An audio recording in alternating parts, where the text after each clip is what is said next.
So would you like your official introduction?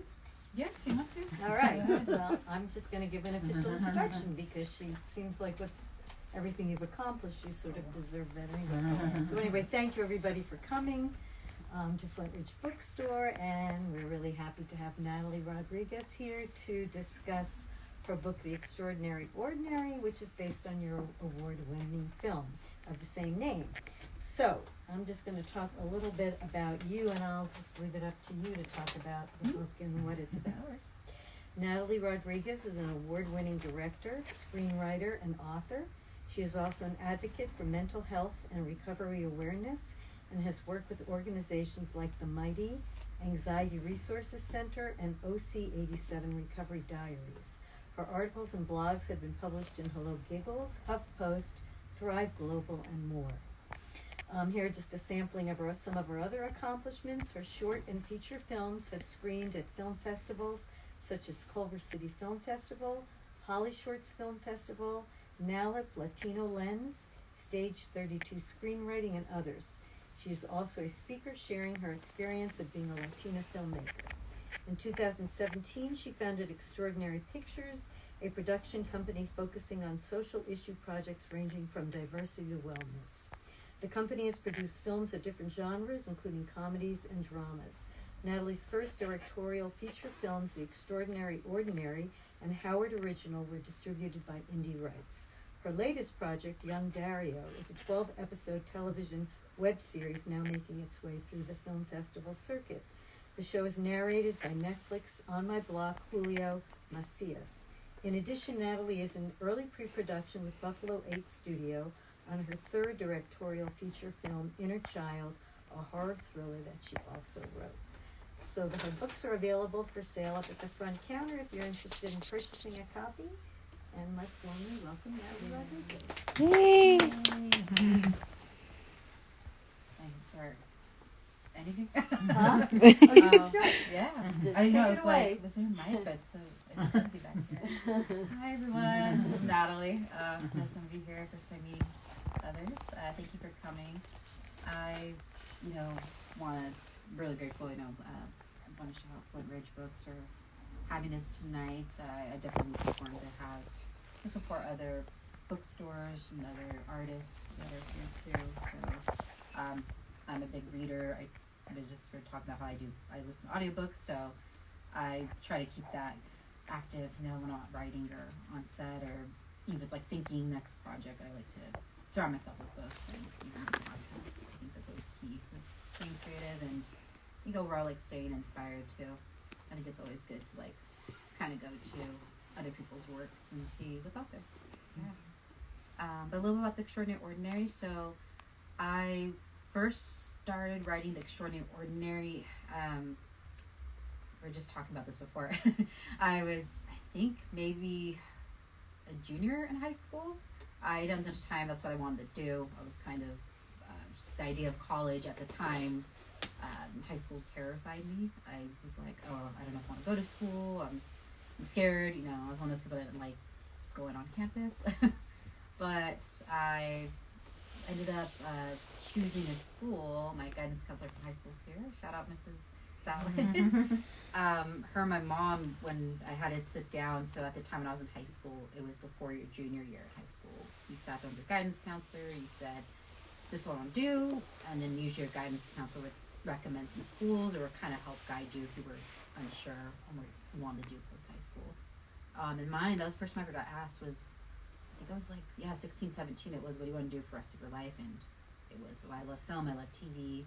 I wrote a book, and my guidance counselor was like, oh, okay, well, here's like the schools you should apply to. And that kind of was, kind of cherry on top. I think it was, I had to go to college in order to, not only improve my writing and also like go to other writers' work and be more exposed to like other films out there. I think that was what definitely strengthened my interest in writing and continue to pursue the arts and film, TV, and media. And I think it was also just like learning to get out of my own shell. I mean, I was a quiet person in high school. A lot of my friends, like, I think today, like, oh no, you're pretty talkative. I'm like, no, back then I was like terrified to speak. I like, I felt like it was different writing in my teens versus, now I'm 30. I felt like in my teens, it was like escaping, to those characters, and kind of, you have a bad day, you vent through those characters in your work. But now that I'm older, definitely, I think it's going to college, which I'm glad I did. And then also, I didn't live in LA, so I was trying to make that first short film, and it was like 60 seconds. It was learning how to present myself and get out there, go network, and that was kind of the next step after college. It was, I went to college, now it's gotta learn how to, network, meet other creators, meet other people who are trying to do the same thing as you, and that was kind of the whole thing after college. It's one person was making a short, it was like, let's help you on your next, and that was kind of the pattern, which I want to say I got fortunate there.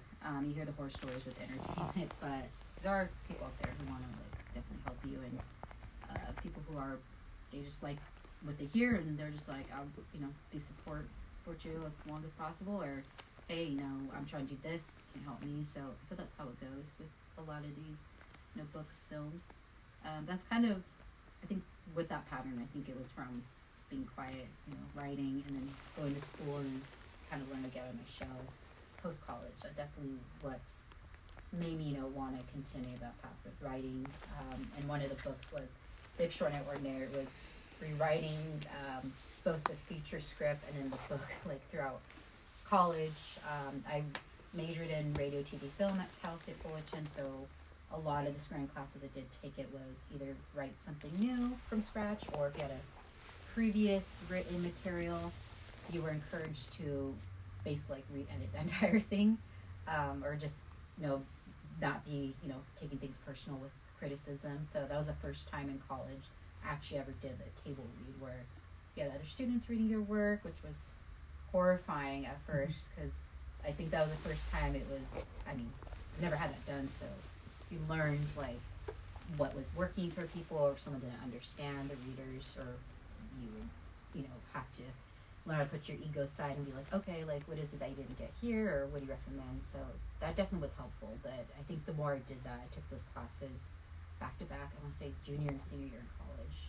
That got me a little more confident in my work. At first it was horrifying. I was like, oh, I don't think I can do this, but I always loved writing. I always think it was one of those things I did in secrecy for so long, but I think once you got to college, you meet other writers, and you kind of learn you guys are all in the same boat. Everyone's gets their insecurities or their fear, with their material being read out loud. But I think that's what's good. When I went to college was, I think, getting the opportunity, take those classes, screenwriting, or even I would take a lot of art classes, and we had to write thesis pages, 12 to 20. So it was writing about films or art in general. But I enjoyed it. So definitely that passion for, I think, just both cinema and the books, it just grew and grew. And even my mom, I told her that's something I want to pursue. I was like, I don't know what else I can do in life, but I was just obsessed with movies, and eventually books, grew over the past few years too. And I think nowadays there's just so much amazing content coming out. But that's kind of how that happened with The Extraordinary Ordinary. It was, I think it just, I knew how to tell that story. It's about The Extraordinary Ordinary, both the book and movie, they deal with the aftermath of trauma and recovery for different characters, particularly 3 young adults. They're in their early 20s. The main character is named Erica. She's a photography major, and she befriends her classmate who's a writer and a poet named Bianca. And Bianca and Erica, they form this friendship, through art, through music, and their love for just, anything, art related, writing, authors, and they consider themselves no outsiders. Erica's more on the quiet, she's kind of more in her shell, and Bianca's someone that's she'll go up to anyone and, make friends at the market, at the grocery store. And it's through this friendship, Erica, the photography student, meets and eventually falls in love with Alex, and Alex is a musician, he's an aspiring musician, and he's Bianca's stepbrother. So it's through those 2 new friendships, Erica learns how to not only embrace her passion for the arts, but she's also dealing with a traumatic incident from her upbringing, and something she's learning that it's, no matter what your past is, no matter where you come from, doesn't define you as a person, and she learns that through those friendships and those new relationships with Bianca and Alex. And I think a lot of that came from definitely the story. I would say the influence, The Extraordinary Ordinary, it came from my love for indie films before there was Netflix and these streaming services. I used to come home after college and I would watch the Sundance Channel or IFC, and one of the first films that I watched that I saw and I was like, oh, I have to make a film like this one day. It was Catherine Hardwicke's 13. It's with, I want to say, Holly Hunter, Evan Rachel Wood, and Nikki Reed. Nikki Reed's most known for Twilight. Evan Rachel Wood, she was recently in the Weird Al movie.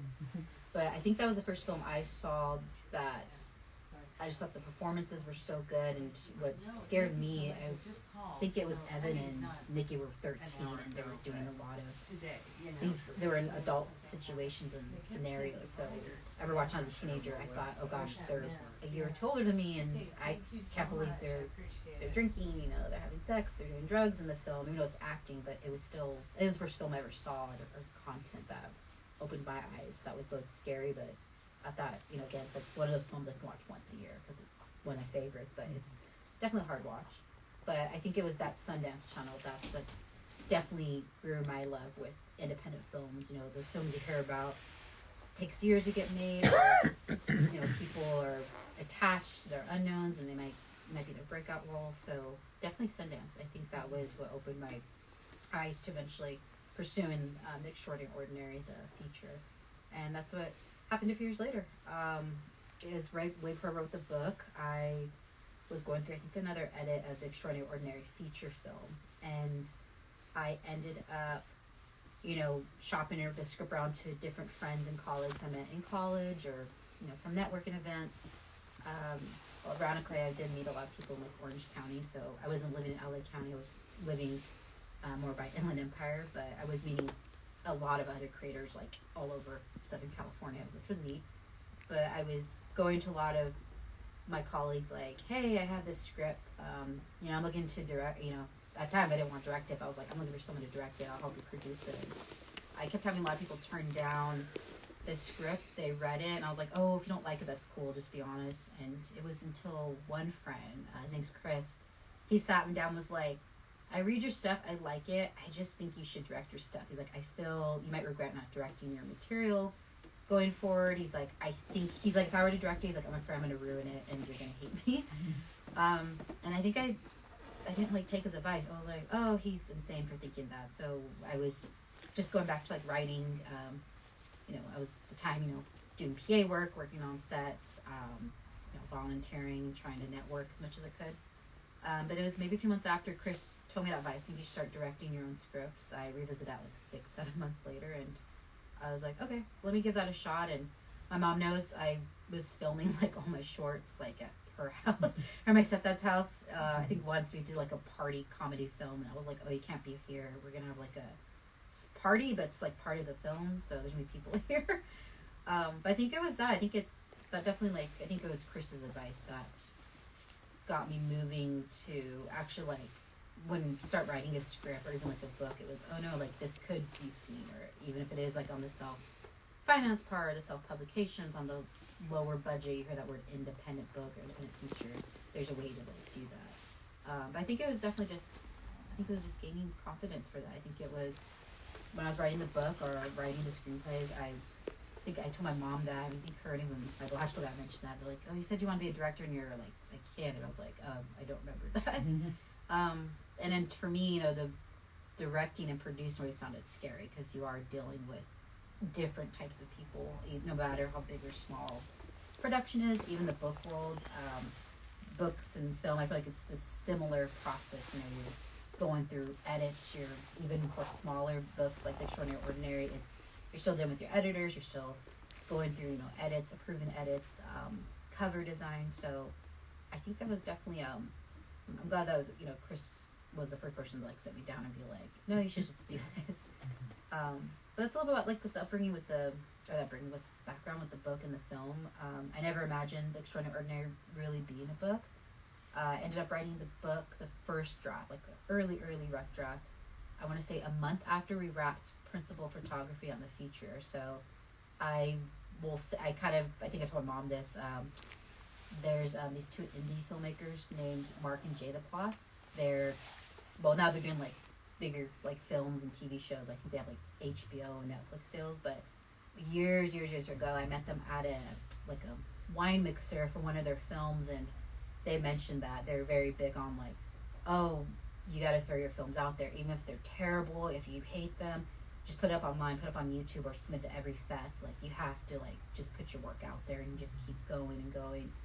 And I remember I was fortunate to speak one-on with Jada Ploss. Jay, it's kind of interesting because Jay was the director and I was more the actor, and Mark was the actor at first, but Mark's kind of transitioning more to behind the scenes writing, directing.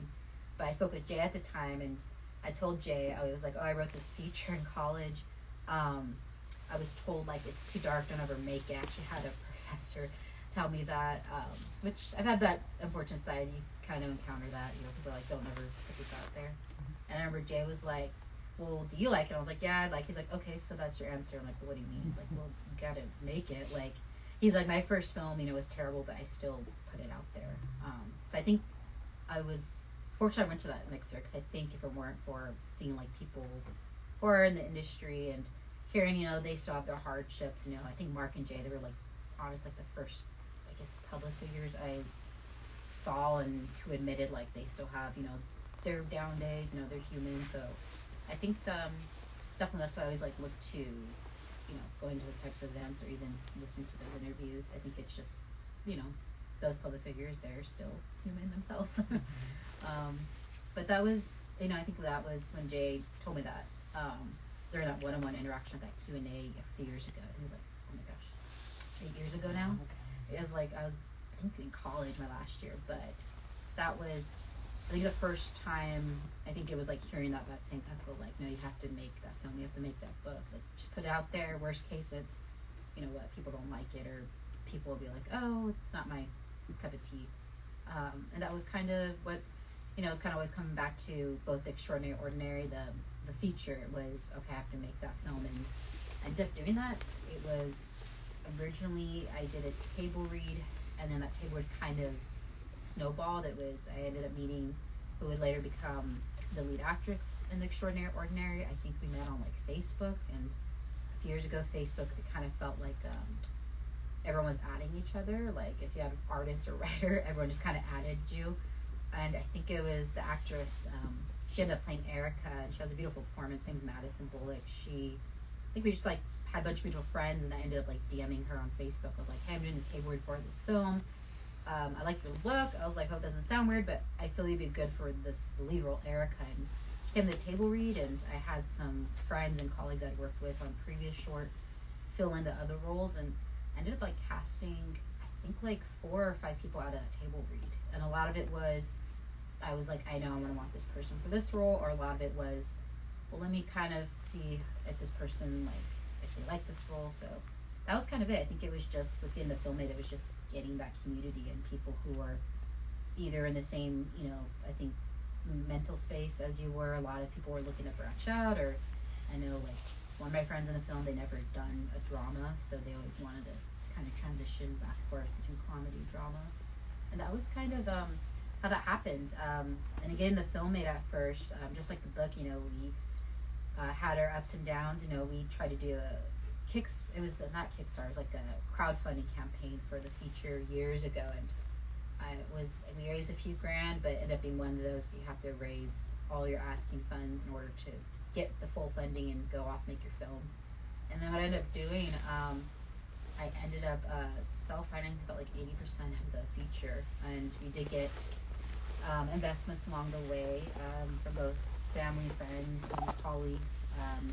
It's interesting because I think once it started making the feature, and I think once people started, that's kind of like the perfect social media, you're able to use social for like your portfolio, have the actors, the crew post it, there's Instagram, Facebook. We start having more, I actually had like a few more people come to me like, oh, how can I help? Like, you're done with filming, I'd love to like invest in film festivals, or what's your next project? So I think that's what definitely helped get the word out. And also, close colleagues and friends of mine, they knew it was like a script like I talked about for years and years, and they're like, oh, I know, like, this is the one you wanted to make like forever.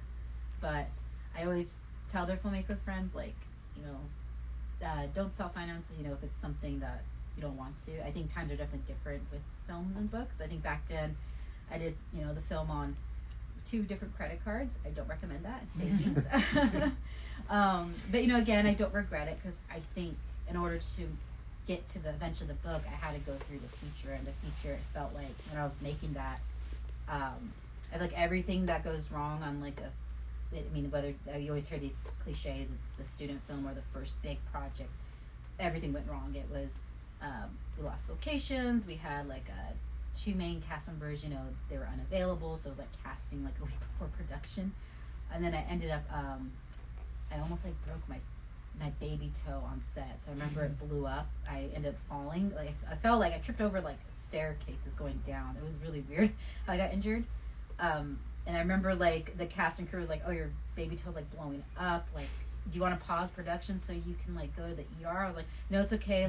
I'm the director. I'll be fine. I just want to make sure you guys are okay." But by the end of the shoot, it was 12 hours later. It was I don't know, a grapefruit size.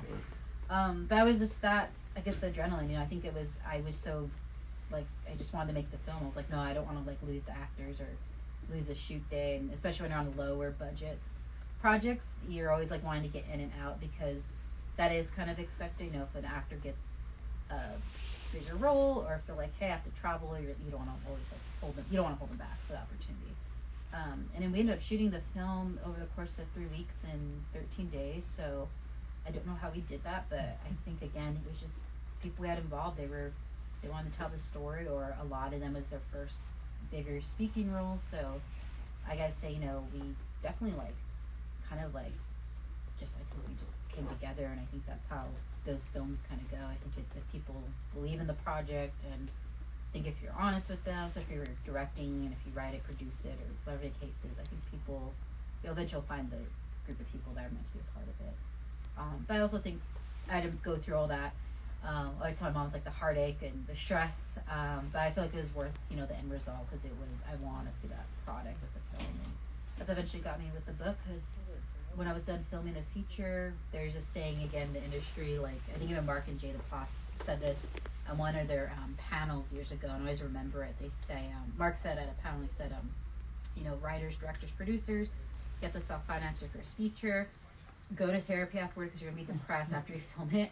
And I was like, oh, that's very blunt. He's the first filmmaker, industry figure to ever say that. Usually at those types of events, they try to keep it, I don't want to say positive, but they usually will say, oh, this is what I do. But after that, I totally got what Mark and Jay said when they meant that.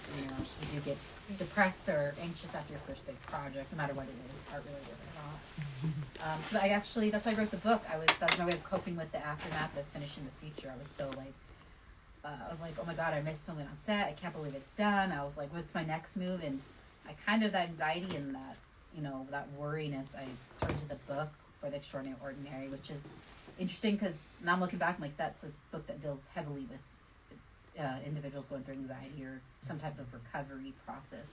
But that was kind of my way of coping from the shoot. It was, I miss being on set. Oh my gosh, this film never gets finished. And then with the book, I wrote it more for just myself. It wasn't I never expected to see daylight. I was like, well, I'll just write it for me and just keep it saved on the drive, just come back to it years later. But I think it was just, again, that story. I just wanted to get it out there and be told. And I think, once we got the film out there and we got it into festivals and eventually we got a small distribution deal, that kind of made me, that little voice, you always feel that little voice was like, oh, you have to go back to the book. And I ended up doing that. I just ended up looking at it, I was like, oh, this is a terrible draft. Let me go edit so I can fix it. I think it's just me being stubborn. But that was kind of the process with the book and the film. I think it was having to go through the film in order to write the book. And the book kind of almost felt like a weird, it's not first person. It felt like a diary just because it was coping from the aftermath with production. It was, you hear every artist say this, you go through so much planning and pre-planning. And then once you're done, you're like, oh, wow, I spent months to years, pre-planning. Then we actually finished the product, oh, that was a lot. Usually it's a lot less than all that planning and pre-planning. So that was kind of, I think the first 2 big projects of mine, it was the book and the film, but I'm glad it was because they always say in the industry, with whether you're author, director, writer, producer. It's like, I remember being asked this even in college with professors. It was, what type of film or book do you want to have that's gonna, like, I guess, be your type of department? And it was always the extraordinary. And I was like, I love Sundance. I watched so many Sundance films. I feel like I took a lot of inspiration from a lot of, films like 13 by Catherine Hardwicke, or there's a beautiful film called Short Term 12. It's by Destin Daniel Cretton. Probably said his name wrong, but he's now, like, he directed the last Marvel movie. I forgot the name. I think it's called, like, The 10 Rings. I'm probably getting it butchered, but it was cool to see, like, how someone like Destin, who did, like, those Sundance films, independent drama, where you hear the stories, like, one's like, I can now relate to, it's where, the director's questioning their sanity. They're like, oh, what am I doing? Why am I making this type of film? And I think to see, like, where someone like Destin, or even, like, Catherine Hardwicke are now, I'm like, oh, that's really cool. Like, they started somewhere, or they still go back to their roots of, like, the independent filmmaking or even writing.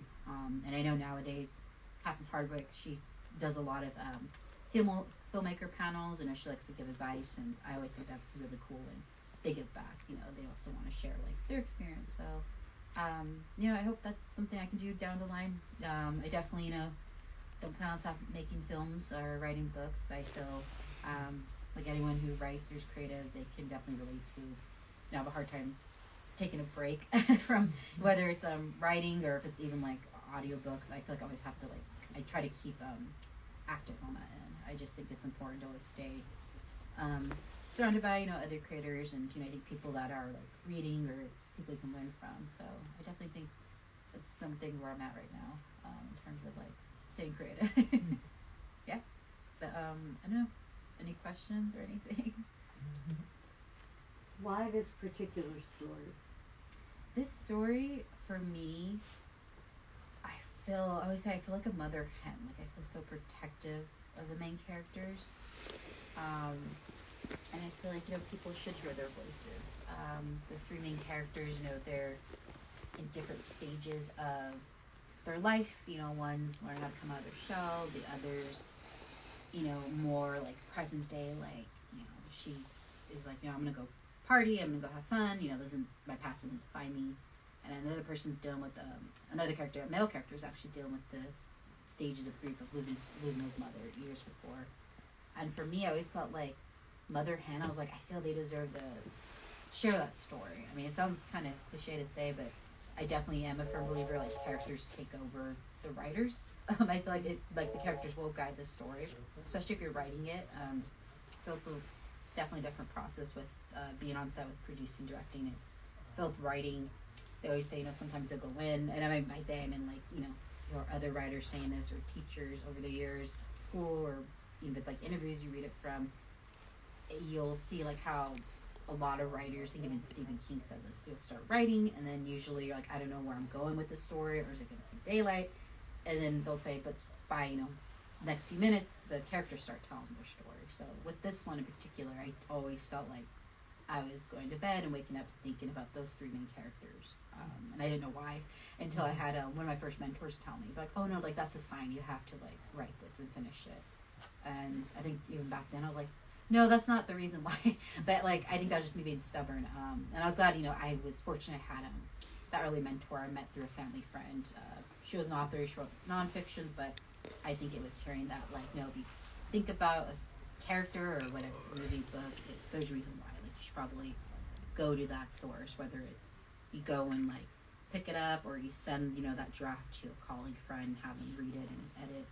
So I always felt that with these three characters, with the extraordinary, it was just that I couldn't stop thinking about them. I almost felt like, yeah, they were, like, real people, and I was like, I think their story should be heard. Yeah.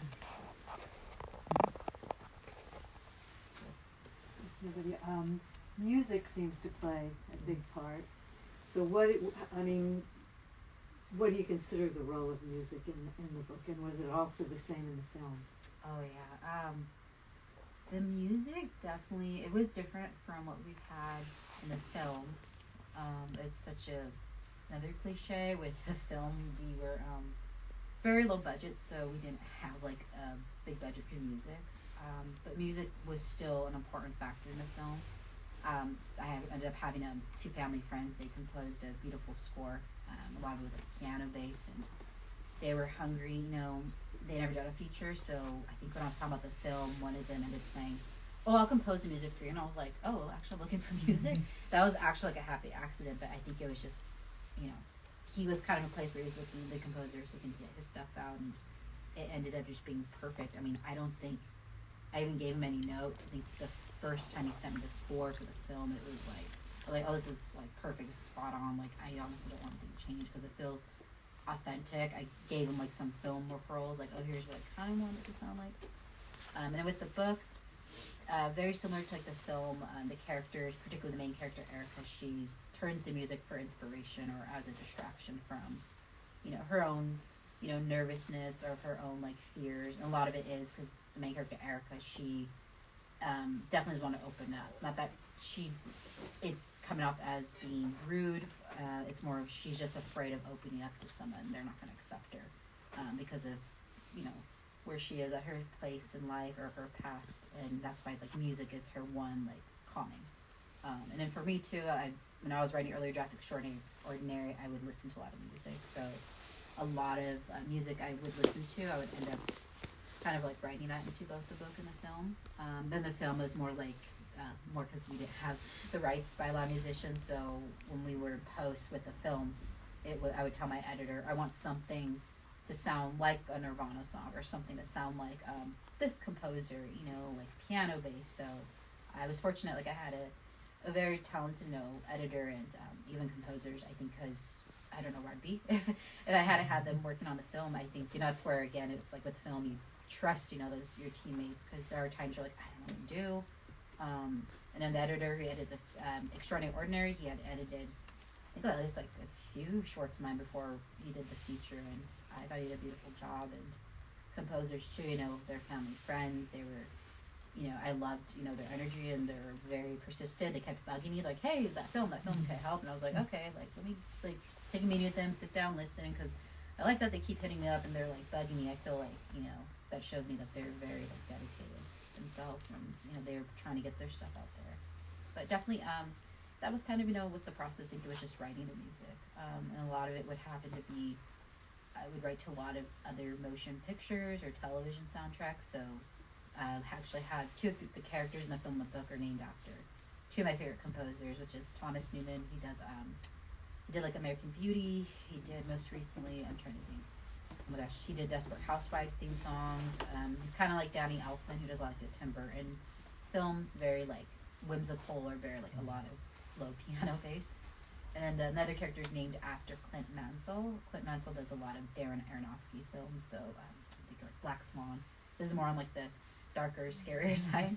But I ended up naming those two characters, yeah, in The Extraordinary after those composers. I just would happen to be listening to their music whenever I was writing the draft, the film, and then the book draft. So I feel like they deserve to have like a little cameo in the characters. Yeah.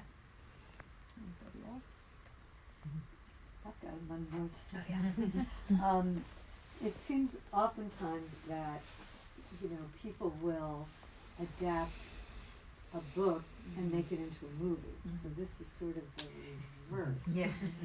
And in a book, you can be more expansive. So just talk a little bit about that.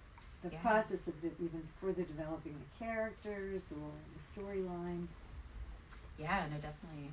That is true. 'Cause I think there's only one person I saw they did film the book, and it was Nicholas Sparks. He did that for the last song. I'm a big Nicholas Sparks fan. I read all his stuff like in high school, and I was in college. My mom, she actually took me to see him at a meet and greet years ago.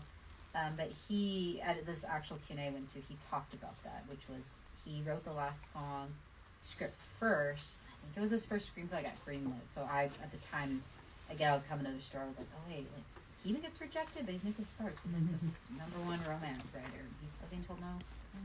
So he talked about that. He did the feature first, and then I think it was somewhere around when they were trying to get the film made, he thought, oh, I should do the book. And that was just like an idea that dawned on him, and I felt, looking back, I feel that was kind of the similar process with The Extraordinary. Never thought it'd be a book. I was like, oh, no, it's meant to be a film. I want to make this my directorial debut, and then that was kind of my thought with the film. Oh, you know, if it quote unquote fails, okay, I move on to the next one, or it comes out, you know, terrible, you know, I'll just keep learning, go to that next project. But I think it was like, honestly, it was just missing, I think, being on set. With films, it's definitely, I don't say faster, because it depends on projects. Films, no matter big or small, some do take a long time filming, or you hear the stories how films are, you know, shot, they're edited, but they're held, you know, they don't come to theaters for another few years. Just kind of all depends. And I feel with the film, you know, it happened so fast. I felt like that it was a different storytelling being on set versus writing the earlier drafts with the book. Definitely, you know, on set, it's a lot of collaboration, especially with smaller films, short films, features, even TV. When you're on lower budgets, a lot of times you do ditch the writing materials. You'll ditch the script and you'll rely on the actors. And we did a lot of improvisation with Extraordinary Ordinary. And a lot of that was because, hey, we're short on time, or hey, this location fell through. So having a different location, it does change the whole scenario with the scene with the characters. So that was kind of the process. It was, you know, relying heavily on your team, you know, the person who shoots the camera or who has a camera, shoots the film, and, you know, your actors. So I, you know, with that, definitely was more collaborative with the film. Or a lot of times if you took the script away from the actors, you're like, all right, what if you say this to her or this to him? So it'd be like sometimes feeding the lines to the actors, like, you know, minutes or a minute before a scene we shot it. But again, you know, it was one of those, I feel like, well, I had hired them, you know, certain actors for a reason. I brought them on, and it was like, I trust you know the character. And that was kind of how the communication went throughout the film. You know, times where we didn't, you know, follow the script, or we had to either cut scenes down or completely do a whole new scene because it was a location matter or timing, or someone had to leave earlier. So definitely, I'll say that's why there's a difference with the book and the film. The book does dive a lot more deeper, and especially because it is told it goes back and forth between 3 different characters in first person. So you do get more of like their psyche and what are they thinking about. And because there's a lot more of a bigger, I'll say, like, kind of world in the book.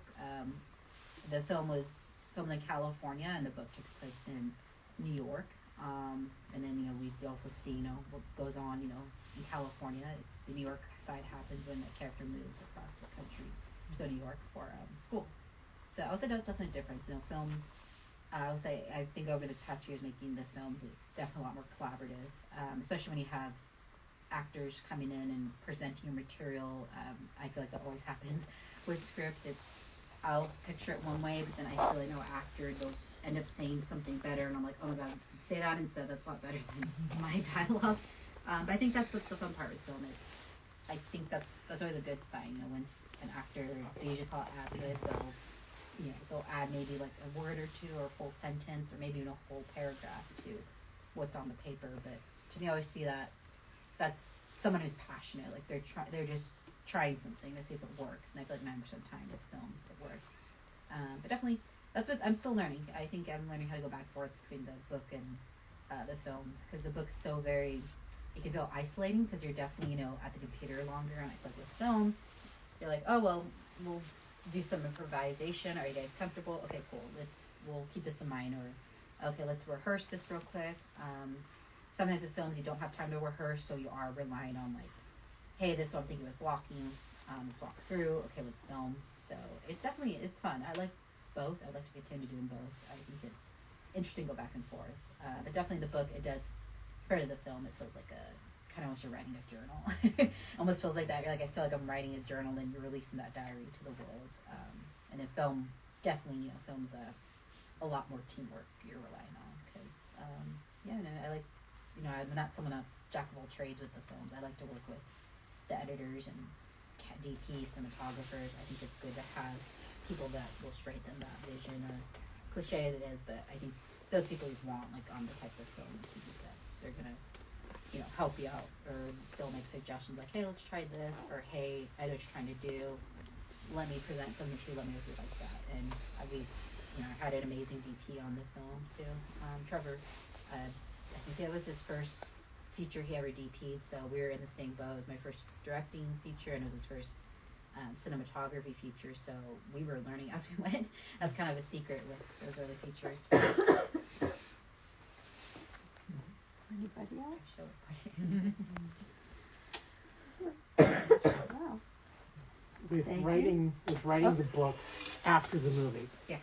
Do you find yourself when you were writing the book, you're thinking, "Oh, damn, that would be awesome if this person did X, Y, Z," or New York? Why did I think of New York? Why not Houston? Or do you know what I mean? Yeah. What was your thought process going through it? And if you had the opportunity of maybe remaking the movie, would you do it just because of all the stuff that was going through your head when you wrote the book? I hope that makes sense. But. Yeah, no, it does. I think maybe someone asked me this like a while ago. Honestly, I would never remake the film because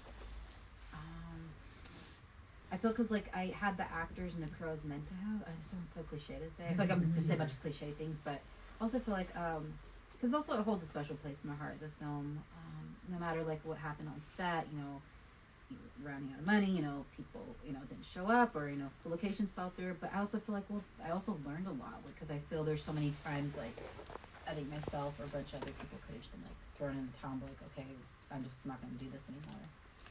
But I guess then I also feel like it kind of goes against my thought of, I wish I also had like the bigger budget. It would have been cool to be in New York because I felt with the book, New York to me, because I love New York. I've gone and twice. I always feel like just the art scene's so much different than in California, and definitely New York's so much, busy. Everyone's like doing something and very like hustle. So definitely, I think I would, I would love to, have a bigger budget. I mean, that's always like everyone's dream. I feel like that would be like the goal. It'd be more like, I wish we had the bigger budget to like actually film in New York. That'd be cool, like to see the characters like in Times Square or like these cool landmarks. So that's definitely like that went through my head with the book. You guys kind of like, oh crud, that would have been cool to see. Or definitely too, we do have like films. You always hear like there's like more scenes and they cut them down for it's whether pacing or sometimes it's to keep the film shorter.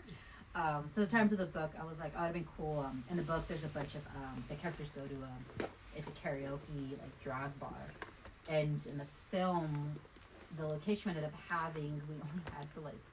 I think like 6 hours, and we had to do about, I want to say like 6 different scenes, which is a lot. Like, that's a lot to squeeze in, because if you think about it as 6 scenes, you can think, oh, that's an hour per scene, but it's like, well, that doesn't count. Camera setup, you want to make sure, someone has to go to the bathroom, or someone needs a break, or actors want to, I never like to disturb an actor if they want to rehearse a scene, I let them, because I feel like, that's just, I'm going to break the concentration.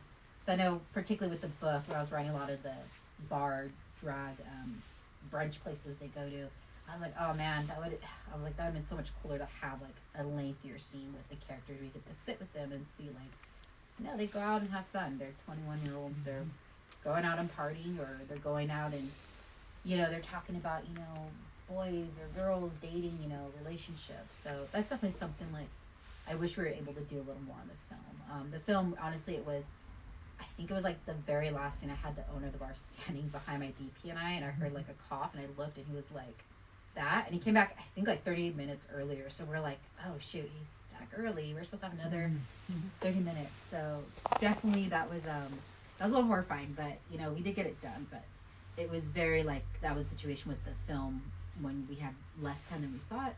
We ended up ditching the script, and I told my DP, I was like, all right, let's just show her walking in here, they'll say that, and then we have to wrap. Like, let's hope it works. So I was literally keeping fingers crossed. So definitely, that would have been like the goal, like I wish we would got more time at certain locations. Just to see more of the actors, even if it was scenes that never made the film, and I think it's always good to just have that. You always hear that, just to have more scenes in case. Yeah. Awesome. Okay. Well, thank you, everybody. Thank you, Natalie. Thank you. Todd just continues talking with her, and again, she'll sign anybody's book. And thanks again for coming. Actually, I left my bag. I think they're up there too. Are the books up front? They're up front. Oh, and yeah, we have books up front. Yeah. They had it. It's by Dolby. It's by Dolby, the guy from Harry Potter. Harry Potter? Yeah. Dobby. Oh my god, I'm saying Dolby. I know. Seen earlier too.